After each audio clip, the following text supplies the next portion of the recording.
ولذلك بيضربوا لنا المثل ان ابو علقمة النحوي ده كان مشهور في النحو قوي وفي الالفاظ واللغه، ويتقعر ويعمل ولا يتكلم الا باللغه الفصيحه واللغات الشارده اللي الناس مش عارفاها. وكان عنده خدام، مرض مره هو فراح للدكتور. الدكتور اسمه اعين الطبيب.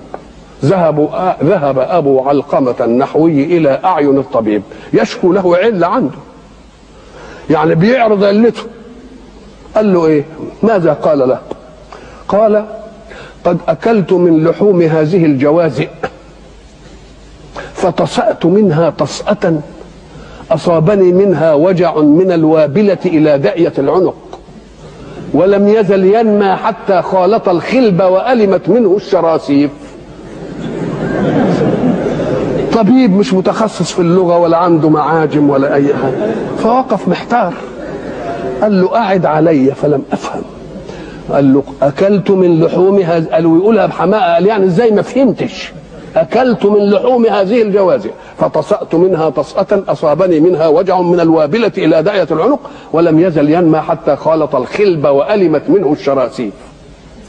عرف إن ما فيش فايدة بقى. قال له: هات القلم والورقة واكتب الروجيت الوصفي. قال له: إيه؟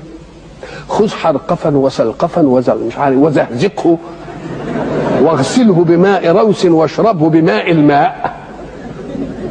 قال له: قاعد علي فوالله ما فهمت شيئا. ابو علقمة ما فهمش. قال له: لعن الله اقلنا افهاما لصاحبه. ابن علقمة متقعر في اللغة، بيجيب الفاظ ليست من الدائرة على ألسن الناس. قالوا: ولم يؤدبه عن هذا إلا غلامه أي خادمه، فإنه استيقظ ليلة فقال: يا غلام، دي كلمة مفهومة، أصقعت العتاريف؟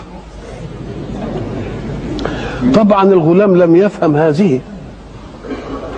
قال له لأنه ما فهمش زق فيلم. فقال أبو علقمة للغلام: وما زق فيلم؟ قال: وأنت وما صقعت العتاريف؟ فقال له: يا بني لقد أردت أصاحت الديكة. فقال: وأنا أردت لم تصح.